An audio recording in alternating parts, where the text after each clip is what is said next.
Welcome everyone to another video of free answer writing practice by Vajiram and Ravi.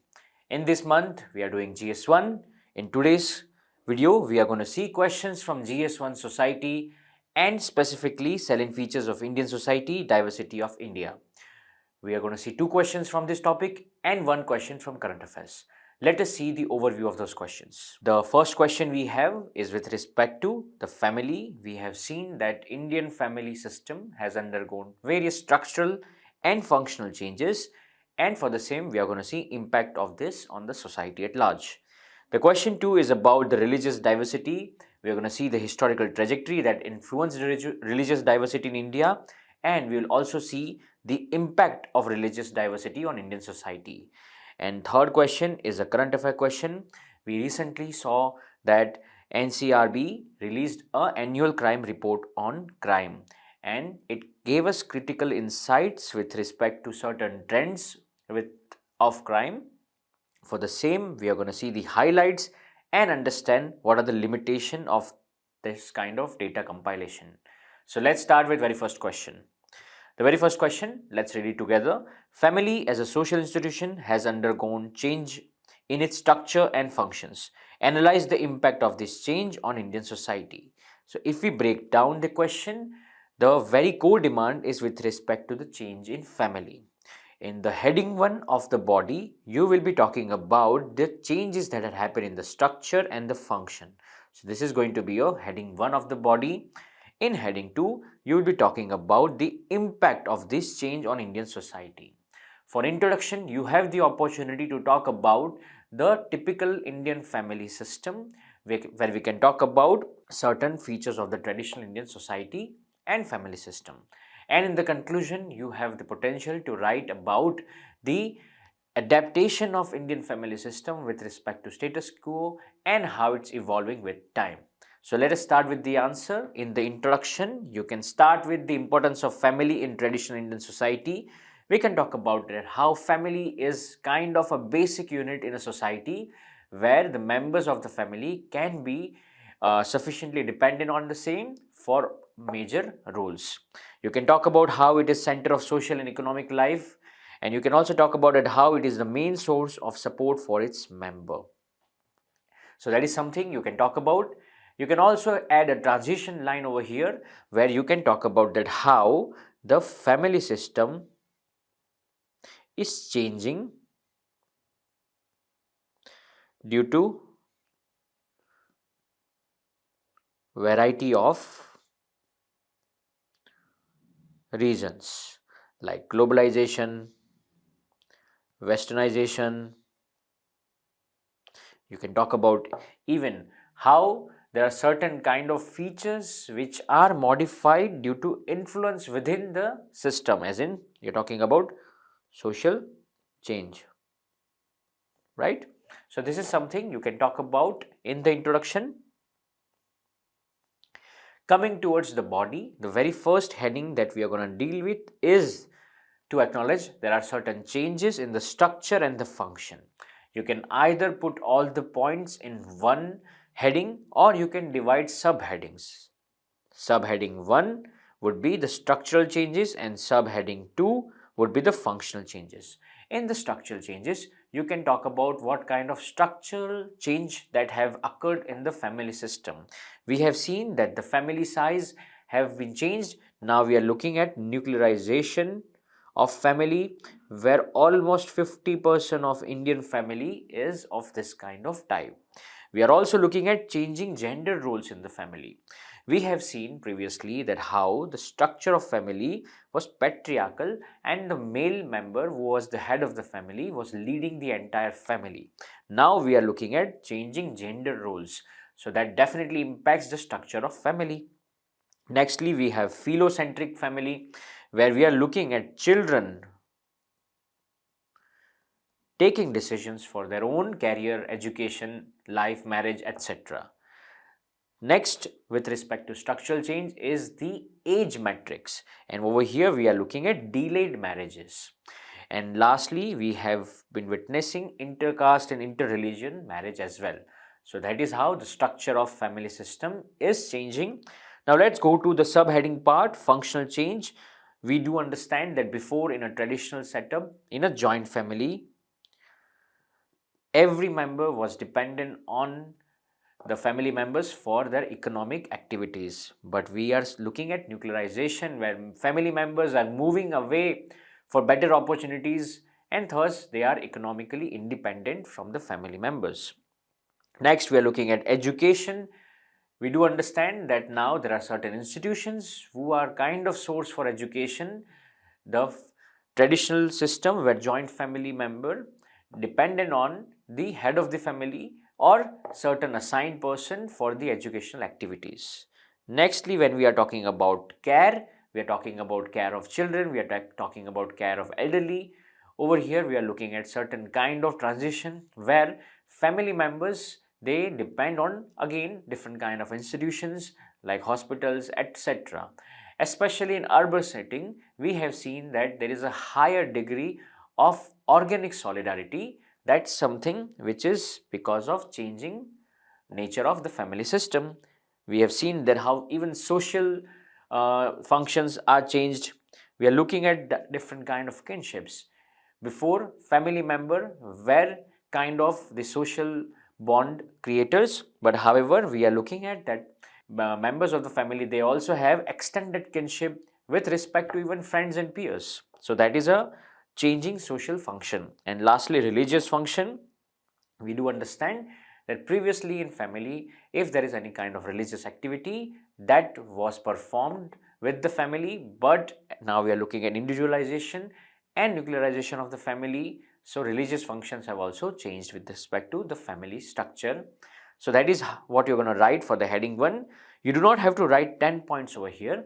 You can write 3 points each for structural changes and functional changes with little bit support of examples, so that you can give proof points for your argument. In the body heading 2, the another demand is impact of this change on the Indian society. Over here, you can talk about certain degrees of impact of this change which is happening at the structural and the functional level on the Indian society.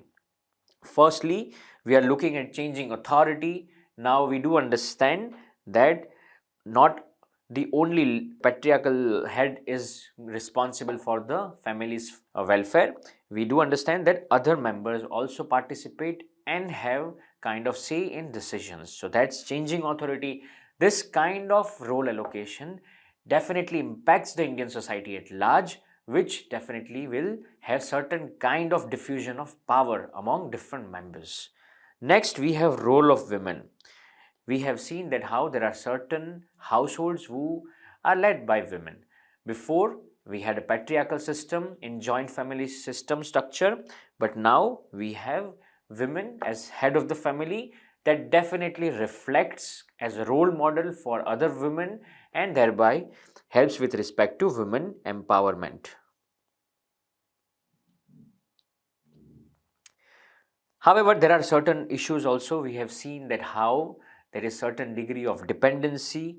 We do understand that there is issue of loneliness of elderly population due to nuclearization of family. We have witnessed that how children migrate away from their elder and they settle at different places. That creates a kind of vacuum where those elderly population are dependent on the different members except their family members. So that is a kind of dependency, and that also creates issues of loneliness and depression. Then we have another impact which is with respect to individualism. Now this kind of impact has led to certain degree of freedom for individual members, where in past we witnessed that family created certain kind of norms and the individual must follow those kind of things in joint family structure. But as the family structure is changing, we are looking a higher degree of individual autonomy. And next is lack of emotional support. Again, this is something like dependency for elderly. Over here, lack of emotional support, we are talking about child care, where due to certain kind of engagement with economic activities of both the parents, children, they do not get sufficient emotional support, as even the elderly population is not living with them. So this is the kind of impact that we can talk about. with respect to changing family structure and function on Indian society. Moving on to the conclusion, you can talk about the adaptation to the status quo and evolution with time. You can talk about that how Indian family system is robust, at the same time is anti-fragile. Over here, I would like to emphasize that how anti-fragile can come in picture.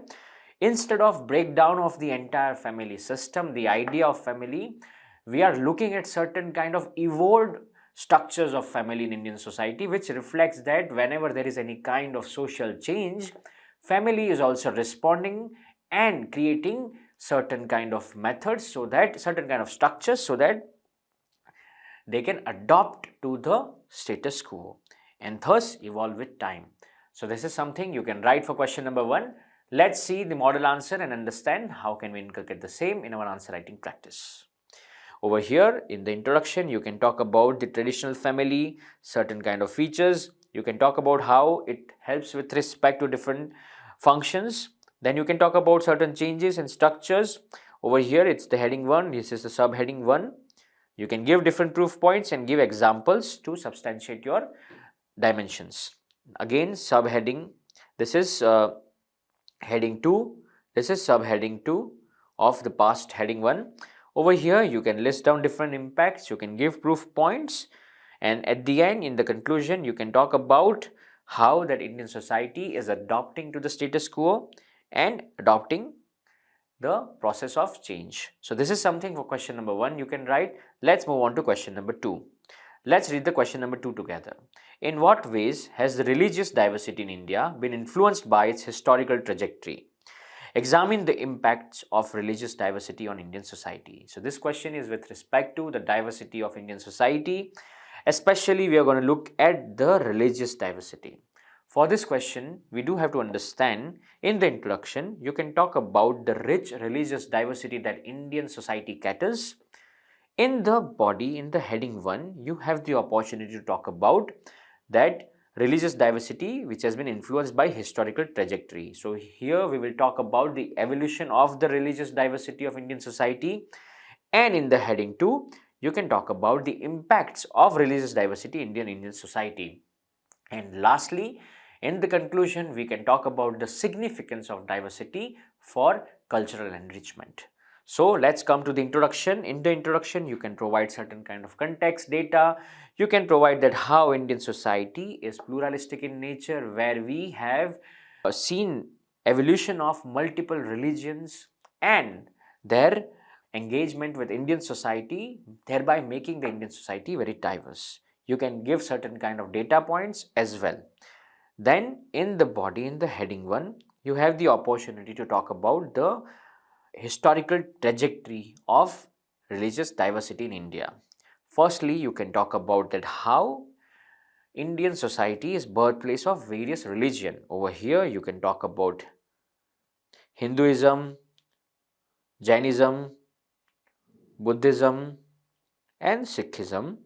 Over here, you can talk about that how there were various stages in the history that witnessed birthplace of religions such as this, and they all were living together in the Indian society in a sustainable and inclusive way. The second, you can talk about that religious diversity is also product of conquest. We have seen that how in the transition period from ancient to medieval, we witnessed various conquests from Islamic rulers around the region, and that led to propagation of another religion which is Islam in India. Third, we can talk about that how foreign rule as well as the colonial rule in India led to the propagation of Christianity as well in India. So this is something you can write for point 1 and 3, 1 to 3. With respect to the migration, you can talk about that how certain religious groups were persecuted around the Indian subcontinent at that time, and that led to migration of those population in India and where they found safe haven. So over here you can talk about how Zoroastrian religion, they found place in Indian society as in Parsis. So this is something you can talk about in the religious diversity of India, product of the history. Next, coming to the heading 2. Over here, you have the opportunity to talk about the impact, which is the second demand of the question of religious diversity on Indian society. You can either create two subheadings where you can write positive impact and negative impact to give a very holistic idea, or else you can combine the same in one heading as well. You can talk about that how religious diversity, it created certain kind of environment for propagation of religious values. We have seen that there are certain kind of ethical values such as non-violence, just and human values, and fairness and equality. All the religions that they were product of the evolution brought forward this kind of ethical values that enriched India's rich heritage. We can talk about that how religious values also inspired architecture and art of that time. You can talk about certain kind of architecture that was brought forward by that religious groups. You can also talk about that how different art forms were evolved considering the religious values in place. You can talk about different cultures and traditions. Over here you can talk about that how there are variety of festivals that are celebrated by every Indian irrespective of their religious identity, but those festivals were product of the religious diversity that we have in India. You can also talk about that how religious diversity provides choices to individuals. Different religion groups, they have certain kind of ideas, and an individual can choose a certain kind of religion which definitely reflects their personal belief. Next, we can talk about that how religious diversity impacts the pluralistic character of the Indian society. When we have multiple mindsets, multiple norms and ideas, we have the opportunity to practice the tolerance, and that reinforces pluralism as a value of Indian society. However, there are certain negative impacts as well. Over here, we can talk about how there are certain degree of clash of beliefs we have seen with respect to communalism. You can talk about it how it also reflects with respect to the political competition among religious groups, and at the end product we have seen violence like riots and radicalization. So these are the kind of negative impacts that you can also add for the heading 2, where you can write the impacts of religious diversity on the Indian society. Moving on, for the conclusion, you have the opportunity to talk about it how religious diversity is crucial for cultural enrichment, how different kind of contribution that religious diversity brought with respect to tradition, with respect to pluralistic nature of the society, with respect to the architecture, etc. That all led to cultural enrichment, and that again enriched the entire Indian cultural heritage. So that is something for question number 2 you can write over here. Let's see the model answer and understand how can we implement the same in our answer writing practice. For the introduction, you can talk about the diversity of Indian society vis-a-vis the religious diversity. You can definitely provide certain kind of numbers over here, different kind of religious groups that are in the Indian society. You can talk about it how it's the product of history. Then you can talk about the impact, and in the conclusion you can talk about the relevance with respect to the enrichment of cultural heritage. So that is all for question number 2. Let's move on to question number 3, which is a current affair based question. Let's read the question together. NCRB's annual report on crime in India serves as a crucial compass, providing insights into nation's evolving crime landscape and guiding efforts towards effective law enforcement and public safety measures. In light of the latest report released by NCRB, mention key highlights of the report and limitation of the data compiled by NCRB. So over here we are looking at a certain body who have released a certain report which gives us idea about trends of crime in Indian society. Now we are going to see the highlights of the report as the demand of the body, which is the heading 1 which we are going to cater it, and we are going to also see certain limitation with respect to this kind of report. So for the introduction, you can start with the recent context, as in the release of the report. You can talk about certain highlight as well in the introduction to create a kind of a hook for the person who is going to check to read the entire answer. In the body, in the heading 1, as it is explicitly demanded, we have to provide the highlight of the report. We are going to give certain proof points as in certain kind of summary. You can talk about there is certain decline in registration of the cases. There has been 4.5% decline in registration of the cases. You can talk about certain decline in crime rate. However, there is increase in crime rate against women, there is increase in reporting of cybercrime, and there is increase in suicide rate. We have also witnessed that animal attacks are also on rise. So this provides us with various proof points. Now, this is something for the answer, but apart from this, you can also use this kind of data points when you are working with respective topics. As in, if we are talking about women, how women in the nation are discriminated, you can cite this kind of report as well and write that relevant fact that how there is increase of 4% in crime against women. So this is the kind of utility that you have with respect to data points that any report brings with you. Now coming to the heading 2, where we have to talk about the limitation of the data compiled by the NCRB. Firstly, we have data reflective limitation. Over here, we do understand that there are various loopholes with respect to registration of cases. We witness that there is certain decline in registration of cases. That may also be because of certain kind of discrimination or certain kind of exclusion. So that is also an issue. Next, we have issue of principal offense rule limitation.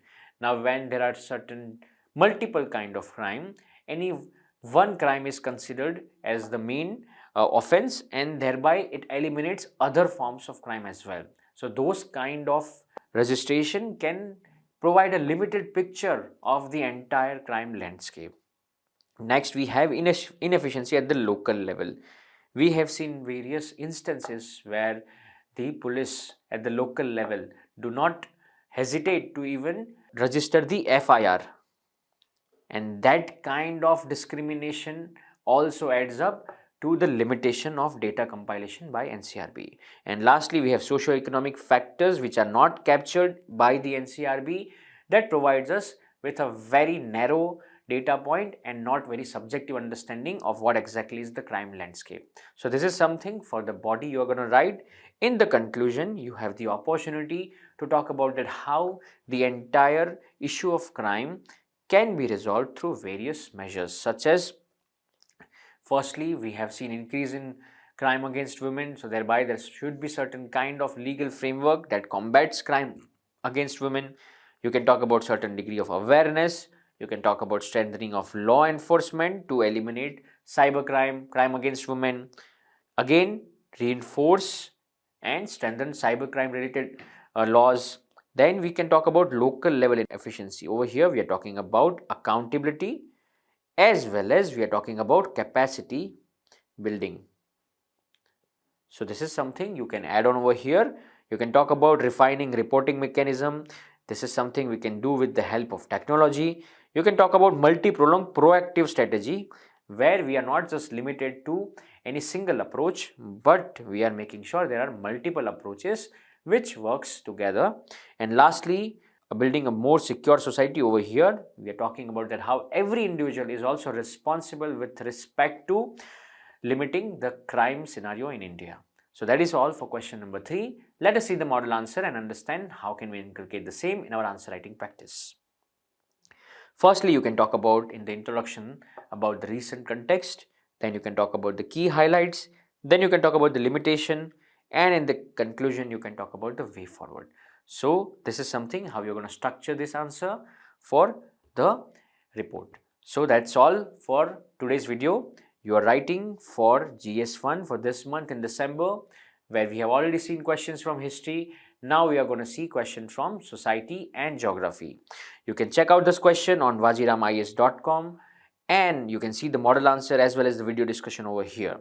So keep writing, and thank you so much.